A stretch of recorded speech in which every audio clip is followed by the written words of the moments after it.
নমস্কার, আমি কার্তিক ঘোষ, গ্রাম মথুরাপুর, থানা কৃষ্ণগঞ্জ, জেলা নদিয়া থেকে বলছি।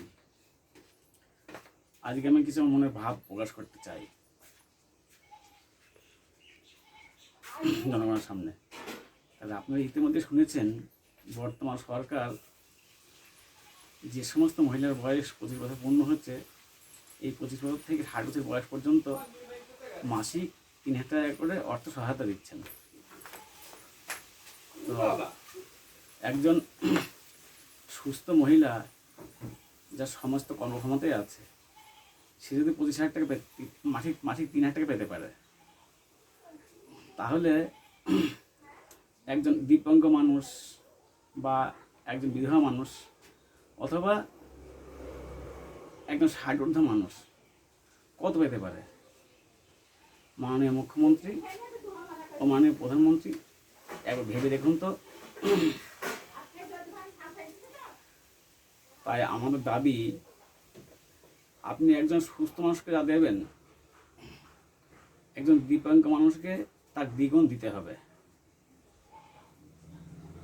আমরা 31শে আগস্ট পর্যন্ত অপেক্ষা করব। আপনারা বিষয়টি কি ভাবলেন? তো 31শে আগস্ট পর্যন্ত আমার দাবি পূরণ না হয়, তখন আমরা আদালতে বিষয়টা তুলে ধরব। এবার আপনারা ভাবুন কি করবেন। তো সে যাই হোক, এবার একটু অন্য প্রসঙ্গে আসি। আমার বাড়িতে একটা ছোট দোকান আছে। দোকানটা চালাই, যে কোনো কারণেই মাঝে মাঝে দোকানের পুঁজি নষ্ট হয়ে যায়। সে গ্রামের দোকান বুঝতেই পারছেন, ধার দিয়েই হোক আর বা সংসারে খরচ হয়ে যাক, যে কোনো কারণে দোকানের পুঁজিও থাকে না।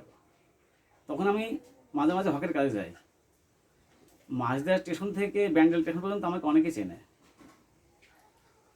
তা আবার হকের কাজ করে পুঁজি জোগাড় করে আবার দোকানে মাল তুলি। 2005 সাল থেকে আমি এই কাজ করে আসছি। তো যখন আমি লাইনে যেতাম, ট্রেনে যখন যেতাম হকের কাছে, তখন আমার কানে একটা কথা আসতো। সেই সময় বর্তমান সরকার আগে যে সরকার ক্ষমতা ছিলেন, ওনারা শুরু করেছিলেন লক্ষ্মীর ভাণ্ডার প্রকল্পে মাসিক 500 টাকা করে। তো বর্তমান সরকার শুরু করেছেন অন্নপূর্ণা যোজনাতে মাসিক 3,000 টাকা করে। তাই এই 3,000 টাকা কথা শুনে জানেন তো, আমার মনের মধ্যে একটা আতঙ্ক সৃষ্টি হয়। যে তখন বলতেন অনেক লোক যে 500 টাকার লোভ দেখিয়ে সরকার রাজ্যটাকে শেষ করে দিল। তা আপনারা ভেবে দেখুন তো, 3,000 টাকার 500 টাকা গুণ করলে হয় 6 গুণ বেশি। তো 500 টাকাটা যদি রাজ্য শেষ হয়ে যায়, 3,000 টাকাতে আবার দেশ শেষ হয়ে যাবে না তো? যে দাদা বলতেন যে 500 টাকার লোভ দেখিয়ে শেষ হয়ে গেল রাজ্য, এবং 3,000 টাকার লোভে কী হতে পারে ভাবুন তো।